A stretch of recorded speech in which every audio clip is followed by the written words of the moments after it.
Okay, let's unpack this. This deep dive is, I have to say, one of the strangest source stacks we have ever received. It is wild. I mean, we are threading a needle through totally different worlds here, from the surprising economics of high-end escorting to behavioral genetics. And then detailed dating psychology, and even high-level financial fraud. It's all in there. I mean, we're talking about articles that mention major histocompatibility complex genes, like in the same breath as investment bankers shorting the housing market. Yeah. So what is the through line? What's the core mission? Well, the mission is really to uncover the non-obvious factors that determine perceived worth and stability in your life. Okay, worth and stability. Exactly. And that worth could be measured in romance, self-respect, your health, or even market success. Across all these fields that seem unrelated, our sources all point to these hidden mechanics of how value is created and how it's maintained. So it's about understanding the kind of the algorithms that are running beneath the surface, driving success and attraction. That's it. The stuff happening well beneath what we normally see. All right, let's start exactly where the sources do, with the dynamics of high-end escorting. Because it gives you this really raw capitalist look at what men with immense resources are actually willing to pay a premium for. Right. We assume that a high rate, say $2,000 an hour, is purely for beauty. But the sources reveal that as a very incomplete picture. Oh, completely. For wealthy men, access to physical appeal it's cheap, it's abundant. Their primary motivation for paying that kind of extraordinary rate is not physical at all. It's emotional. It's emotional security and reliability. Their biggest, most existential fear is that the provider will ruin their carefully constructed life. Their reputation, their business, their marriage. Everything. So that $2,000, it's not really a fee for service. It's more like an insurance premium against drama. Exactly. The value is tied entirely to peace of mind. The professional's job is to guarantee zero future liability. Meaning you show up how? You show up emotionally clear, you're well-rested, discreet, and deeply respectful of the client's time and boundaries. It allows the man to just relax, to feel wanted in his masculine energy, which is something he might not have felt in years at home. So the lesson for you, the listener, is that in any relationship, personal or business, that reliability, that preparation, emotional clarity, those are really high-value commodities. For sure, and if that's the premium people will pay to get value, let's look at how people maintain their own self-worth. By setting boundaries. There's that one story in the source material about turning down an offer of, $10,000 a month for exclusivity? Yeah, from a man worth $70 million, and the reason for turning it down was that it felt insulting, stingy even, so they walked away. And that decision is crucial, isn't it? It teaches other people what your self-worth is. It's everything. If you say yes to something that undervalues you, you're signaling that your floor is low. You're essentially telling that man, I accept low effort and low investment. And if they had accepted it, that expectation would have been set. And you'd end up in that awful scenario where years later you get a cheap blender from the clearance aisle for your birthday. Because they believe that's all you require. Saying no protects your value. It earns respect in the long run. This brings us directly to a really painful dynamic covered in the sources. The nice guy problem. The sources explain how men who are, dependable and trying to do the right thing often unintentionally teach their partners they can be neglected without any consequence. It's this devastating behavioral reinforcement loop that just creates so much deep resentment. The nice guy keeps providing resources. Paying the bills, doing the chores, being the good husband. Yeah. All of that, even when there's zero affection or intimacy or any sexual warmth coming back his way. So the partner learns, probably unconsciously, that they can just withdraw it emotionally and still get all the material and logistical benefits of the relationship. They learn they can stay while giving less and less. And what we see in the sources is that when a man's emotional and sexual desire is just invisible, he becomes like a piece of furniture. He withdraws.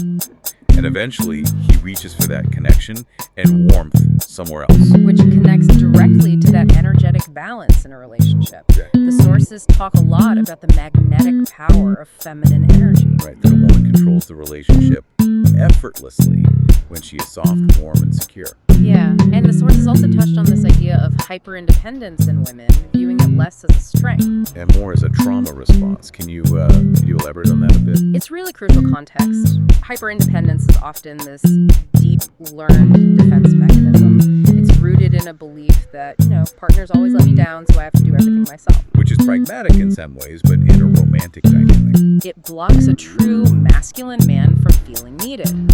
It removes his purpose in a way he can't provide. When that sexual warmth and nurturing is gone because of resentment or this hyper-independent shield, he will eventually withdraw. That receptive, soft connection is what activates his desire to protect. So if you're trying to build a connection, the worst mistake you can make is confusing consistency or just, politeness. For genuine attraction, it happens constantly. Someone might show up regularly, keep the conversation going in this routine, shallow loop. But they never deepen the intimacy. They never progress the relationship. Exactly. That is not attraction. According to the sources, attraction always seeks expansion and progression. Keeping you in a loop just means the connection serves them exactly as it is, and they have no motivation to level it up. Okay, let's pivot sharply. Let's move to the internal work, the power of mindset. The concept of manifestation, as it's presented here, is less about magic wishes. And much more about highly focused energy that actually shapes your behavior. The underlying philosophy, going back to things like, as a man thinketh, argues that your dominant thoughts are literally the seeds of your reality. They dictate the actions you take. Unconsciously, yeah. And that shapes your results. So manifestation involves this specific, unwavering wanting, but, and this is crucial, it requires a plan. And breaking that desire down into manageable, tangible steps. That example of the Postmates driver who wanted the expensive shoes was perfect. Right. Instead of being overwhelmed by the, $800 cost, he just reframed it.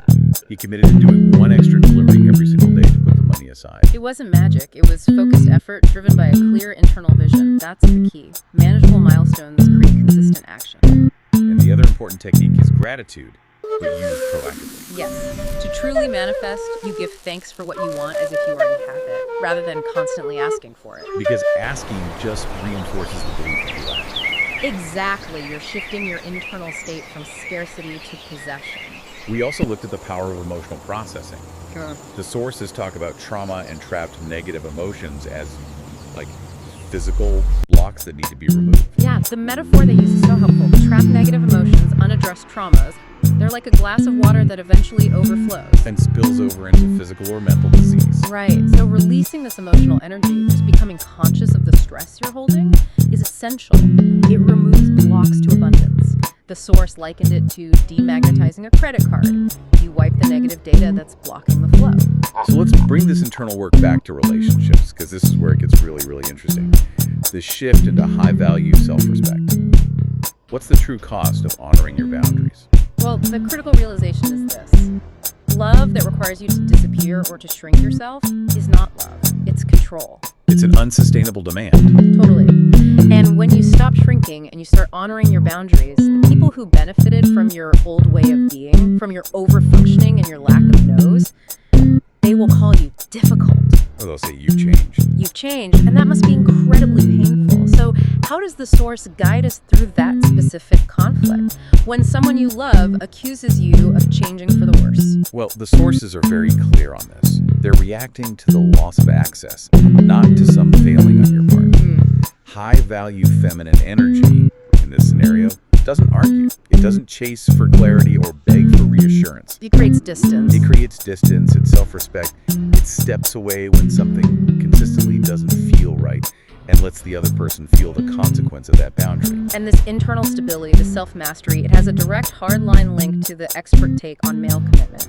The sources state bluntly that love is not the trigger for marriage. Stability is. Stability is. And that's often the core misunderstanding that causes so much heartbreak. A man can love you deeply, truly. But he will not commit, he will not propose if his career, his finances, his whole sense of direction feels messy. His brain, according to this analysis, requires that sense of a stable, secure foundation before he can build a permanent structure with you. So if his foundation is wobbling, he's basically emotionally mandated to postpone commitment, no matter how amazing the relationship is. Yeah, the emotional foundation is secondary to the material foundation for that specific life step. Wow. Okay, now we have to move to the hidden forces that shape our choices and our destiny, starting with biology. Turns out, your attraction preferences are being dictated by your hormones and your literal smell receptors. That's right. Research Research shows that near peak fertility, women's preferences shift predictably. They shift towards men who exhibit more masculine or dominant traits. But the most surprising mechanical determinant is scent and genetics. Absolutely. Our biology uses scent to detect genetic compatibility, specifically men with different immune system genes than our own. Which, of course, leads to stronger offspring because of that genetic diversity. So if you genuinely like a man's natural scent, your biology is doing some seriously complex genetic math for you. It's a really elegant system. But here's the major caveat the sources highlight. If you are taking hormonal birth control, it dramatically flips this preference. It flips it. How? Instead of preferring a man with a complementary immune system, you prefer one with a similar immune system. The pill mimics pregnancy, and the pregnant brain seeks genetic similarity, like nearby male relatives, for safety, not for mating. So when you go off the pill, that preference can reverse, which would explain a lot of relationship confusion down the line. A lot of confusion, yes. Biology dictates so much, and our sources also dug into how genetics profoundly influences massive public health outcomes, specifically looking at obesity among poor populations. And this is where we have to be really careful just reporting exactly what the behavioral genetics literature presented. Of course. The finding is that genetics is profoundly important for life outcomes, just across the board. The hypothesis presented is that two personal traits, a high food drive and low trait conscientiousness, are the biggest determinants of obesity in poor people. Okay, for our listeners, what exactly does low trait conscientiousness mean here?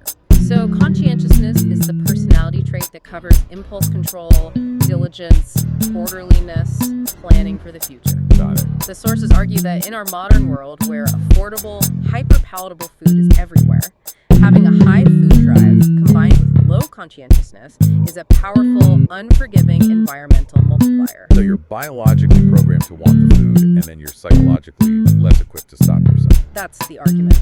And the source material contends that this combination of internal traits, not just sociological variables like food deserts, are the primary factors here. They could explain the vast majority of the variation. Wow, that is the contention. The idea is that systemic efforts to change the food landscape matter, but maybe they matter substantially less than many people assume, especially compared to the impact of those biological and psychological traits. It's a really sobering look at how deeply constrained some outcomes are by genetics interacting with the modern environment. And speaking of constraints, we have to pivot now to the highest level of unforgiving systems: systemic financial failure.